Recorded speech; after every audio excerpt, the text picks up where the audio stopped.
Hello and welcome to my little explainer video about a game I made for this project called CUBER. And this little minigame is one of the minigames the user has to play to complete the escape room. The game starts with this interactable UI screen with a play button and a quit button. If the player presses the play button, the game will start. The game starts with this little cube animation walking from the left to the right. And also, as you probably hear, a little sound starts playing in the background. I used code for some different kind of movements of this character. For example, the jump functions and the horizontal movement functions. I used some sort of visual coding to create all the animations of the character. Like the idle animation, the jumping animations and the landing animations. Based on some booleans in the movement script, I can manipulate the state the player is in and also the animation that should be playing. I also created this dash movement, which puts the player a little bit forward, whenever the player is horizontally moving and also pressing the shift button. After I fixed all of the movements, I started creating the enemies. I started with this little green guy. It got a script that moves it from the left to the right. Also, if the green guy detects the end of a cliff or a wall, it will flip. If the player collides with an enemy, it will die and reset the spawn position. I haven't told you about the shooting mechanics. Whenever the player presses the left click, it can shoot bullets at enemies or at walls. Each enemy has their own health system, so whenever you shoot them twice, they will die. The goal of the player is to find 5 different coins in 5 different colors. 4 of them can be found throughout the level and 1 has to be found in the end. If the player triggers a coin, they will be added to the UI system at the top.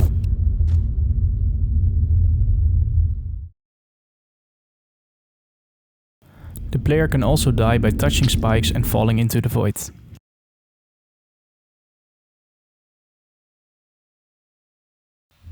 The player can also find checkpoints throughout the level.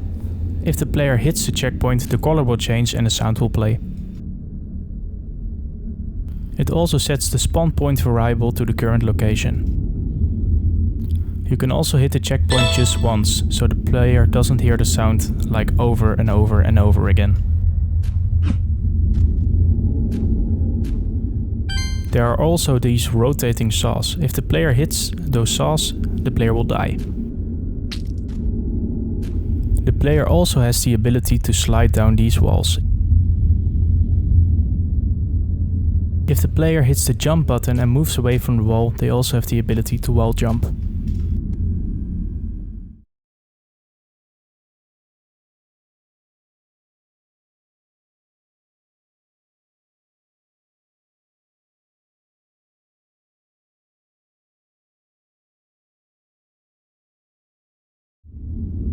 Now we're at the spot where the end boss level will take place.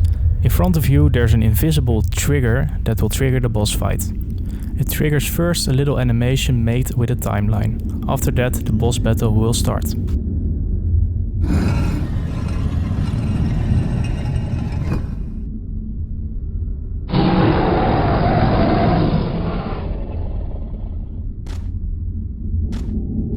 As you may have noticed, there has been an end boss spawned in the level and also a health bar on top. Every time you shoot the end boss, the health will drop.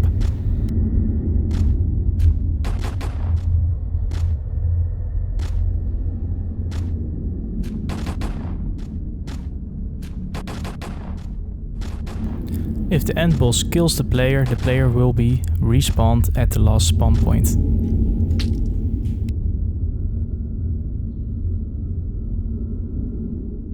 Also, the boss fight will be completely resetted, so the player has to do it all over again. If the player defeats the end boss, it will spawn the last token.